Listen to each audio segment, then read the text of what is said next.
Hello again, it's me, showing you another trick that I do to a lot of antique dressers when I transform them into nightstands. So this is another one that I found just recently. This I picked up at a Salvation Army and only paid $18 for. It was an old vanity and it had some really cool characters to it. It had the original brass hardware, none of the hardware was missing, and each of the sides have the caster legs on it, which is a big plus for me. As I always do for all of these pieces, I spend some time cleaning them out. Now that means cleaning them with a nice cleaning solution. I use Dawn detergent and water, and then I rinse it with water. And I make sure I clean all over, outside, inside the cavities, underneath, and inside those nasty, dirty drawers. This piece had been in an old house somewhere and had been locked up for many, many, many years. It had a really old, locked up, musty smell to it. Not musty like it was in a basement, but just a nasty, old piece that had been locked away somewhere, filled with old papers and old mementos and who knows what else. But still definitely worth keeping. As I examined it when I bought it, all the drawers worked, the wheels worked, there was no bad pieces that were missing on the top, there were no gouges out of it. It was a good candidate to make nightstands out of, and it was time to give this piece some love. So here I am, like we all do, us that work on these furniture pieces, taking out this hardware. As I look at it, I always examine it to see, are all the pieces there? Is there any damage to these pieces as I'm taking them out? These screws were really difficult to get out because apparently at some point someone thought it would be really cool to varnish the inside of the drawers again with a nasty, nasty shellac, and they went over the screws as well as just the wood on the inside. So it took me quite a bit of time to get all those out of there. But as I took them out, I made sure I examined them well to make sure, are they working properly? Am I going to be able to get them out? Is there going to be any problems putting them back in? And everything with them actually looked really fine. Now, this also gives me a good idea when looking inside. What kind of condition are these drawers in? Are they full of paint stain? Are they damaged so badly that they're going to need a lot of glue in the joints? Are they going to need the tracks fixed underneath? Because as you can tell, these have the old wood tracks that go into the wood slides that are in the desk itself too. So now that I have those out, the next focus I have is to get a hold of those casters and get those off, because my goal here was to try to salvage them as much as possible, not spill paint, stain, or chemicals all over them, but try to get those out and put them aside. They definitely needed to be scrubbed down with steel wool and then probably repainted with a metallic paint on the frames of the casters because they were pretty rusted out.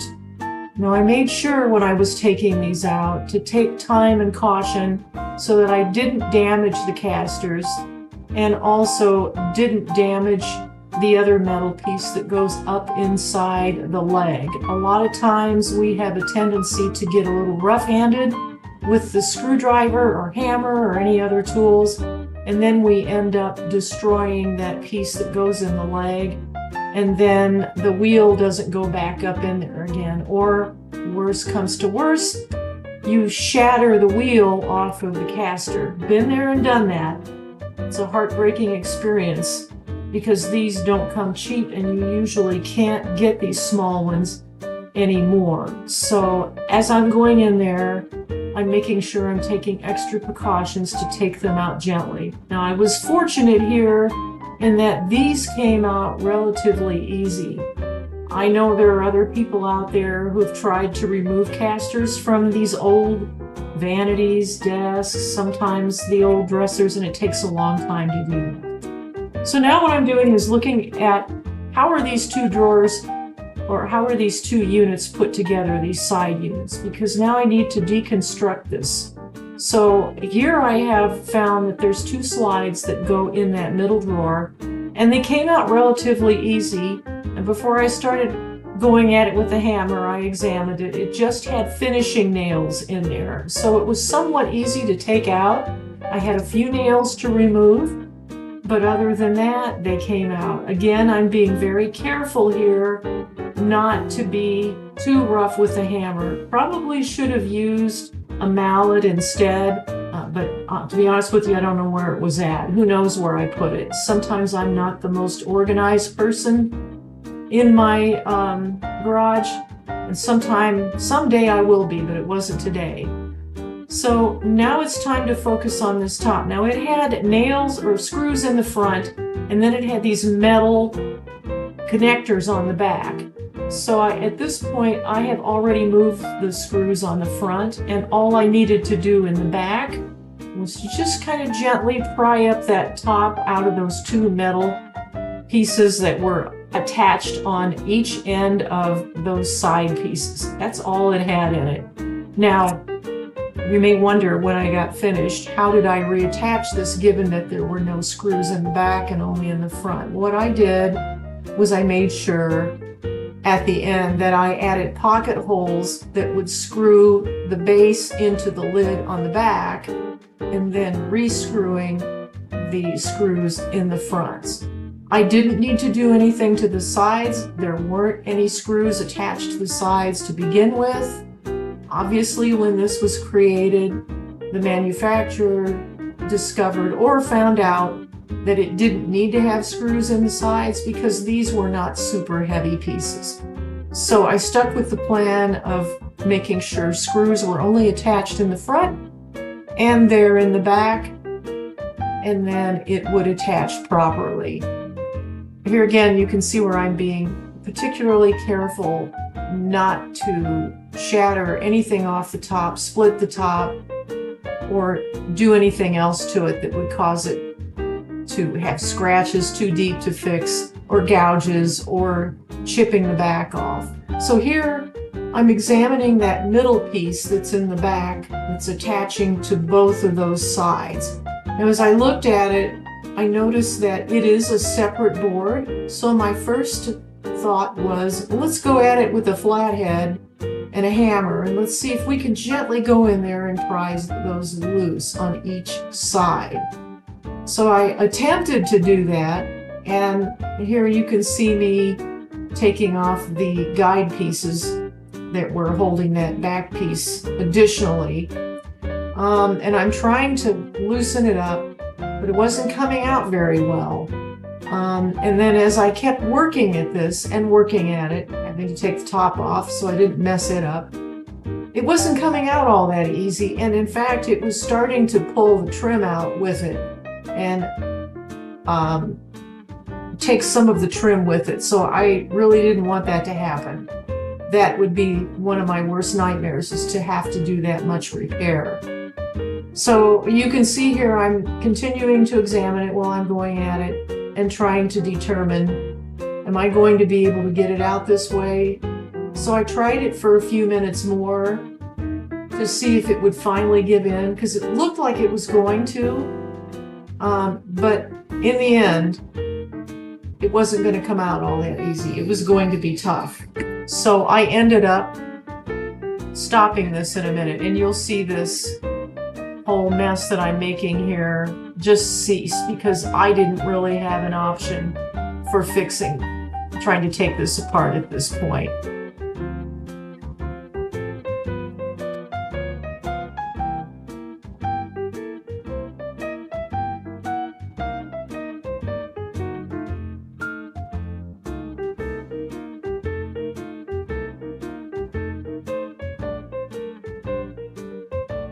One more time, trying to think I'm going to beat it and be able to get it out. So I try it again. And of course, that didn't work either. Nope, no luck. So now I decided to take my Dremel tool and use my Dremel tool to go in and cut it at just the right intervals between that side of the desk and that piece of wood. And I was being very, very careful not to gouge the desk so that I wouldn't have any major damage in there. So I'm looking at that very carefully and making sure that I'm going in at right angles there to make sure I'm cutting through. There's quite a bit of heat coming through with that Dremel tool. The wood was pretty hard, but I also think my Dremel tool was starting to get a little dull, and that was slowing down the ability to cut through that wood like I used to. I changed the blade earlier this spring, but it looks like I need to change it again soon. Anyway, it is looking like it's almost done here, and you can tell. It didn't take very many cuts with it, because remember, I had gone in with the screwdriver and the hammer initially to go in and break that. So it did come out, and it's really clean. And this is much easier to use the Dremel tool on this than a jigsaw because of the angle and the precision that you have to get in there and work your way around those finishing nails and making sure that your jigsaw doesn't get hung up on those finishing nails in there. That's a big deal too. So then I go over to the other side, and I'm doing the same work over there to try to take that out.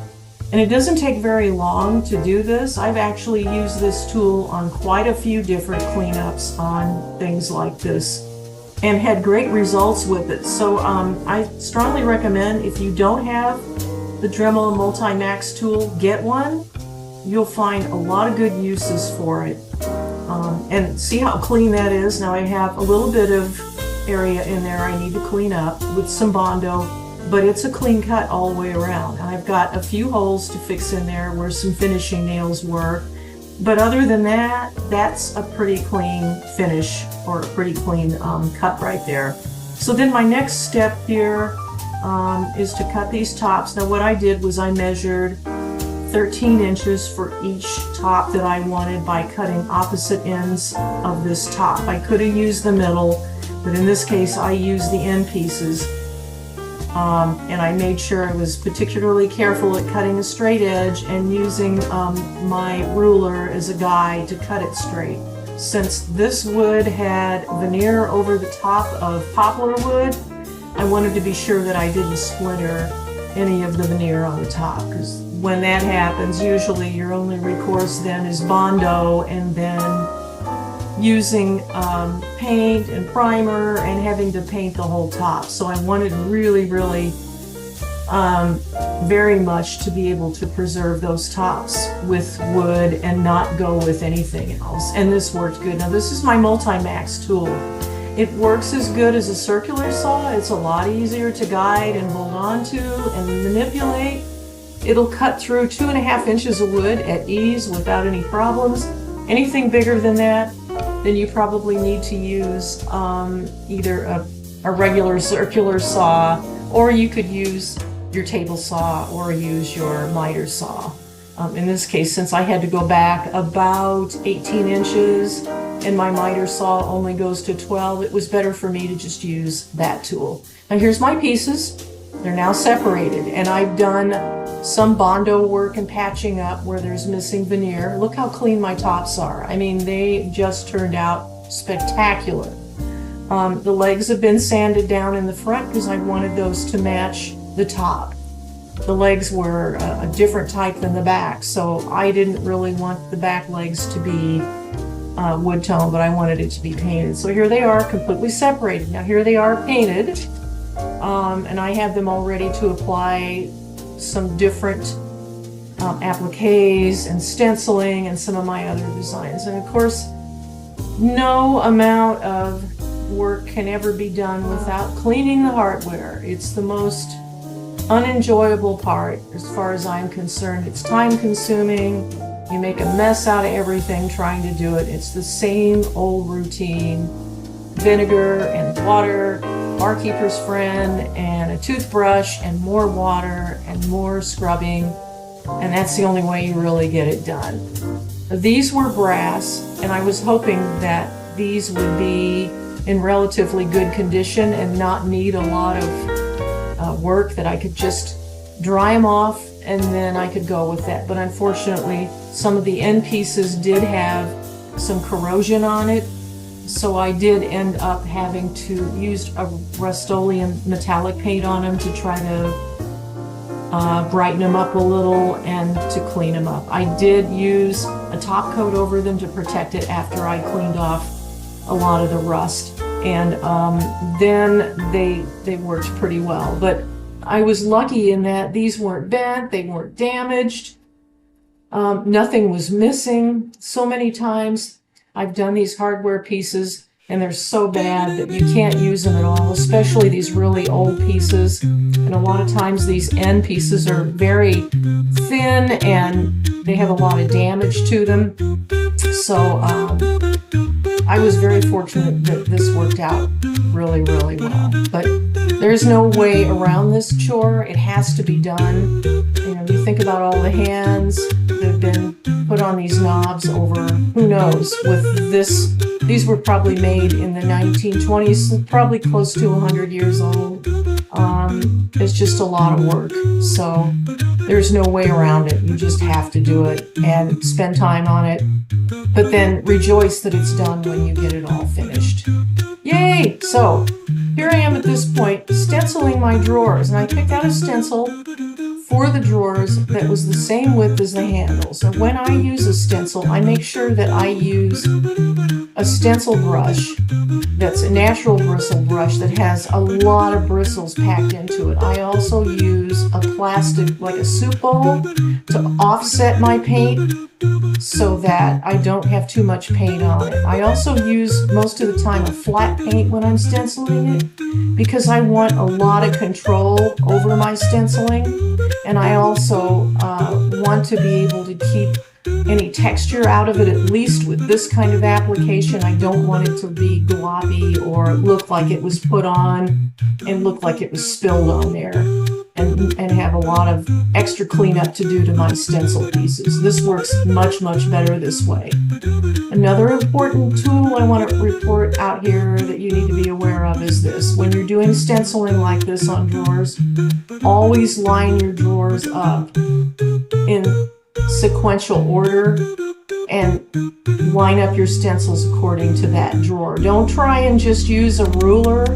Take your drawers and actually line them up and position that stencil so it's exactly in the same center position as the one above you. Otherwise, you're going to have a hot mess, and then you've got the problem of sanding it all back and repainting it, which is never any fun. So this is always the best process for me, is to make sure I line those stencils up with the drawer up above and keep it in the center of the drawer and go with it that way. It works a lot better. It's much quicker. You also want to be sure that you always tape your stencil down. Well, sometimes I get a little bold and try to do this without taping it down. But then you run the risk of having the stencil too high up off of your piece and having gaps in there that can cause it to get blurry or have paint get underneath your stencil and really mess up your design. So those are kind of my keys to success in stenciling. Off stenciling, using a good brush, using tape, making sure you use flat paint, and making sure you check it out. Now this was actually a stencil that I put on the sides that was from Dixie-Belle. It's a paragraph, and it's probably about half the length of the nightstand. So what I did was I applied it on the top from left to right, and then for the bottom I put it from right to left, so it didn't look like it was being repeated twice. I wanted it to look like it was just one continuous paragraph from the top to the bottom, if that makes any sense. Now here's the pieces, almost done, and I'm looking them over for any touch-ups I need to do and getting ready to apply my top coat. I also applied my finishing spray to my hardware to make sure that's all ready.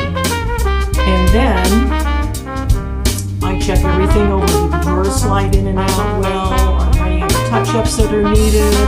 Do I need to be worried about anything that I missed? Do I have any more repairs? How do the stencils look? I added some appliques, those gold flowers that are on the side. They're actually made out of clay from some molds. And there again, I'm picking up to show you again that stencil brush I use. And there are no pieces that come out. So here's my finished piece, and I'll be quiet so you can see the end result. Put you in the driver's seat. Don't gotta hurry in the name of love. When you ride with me, don't gotta worry when tomorrow comes. I'll put you in the driver's seat. Don't gotta hurry now, 'cause we stay in control in the name of love.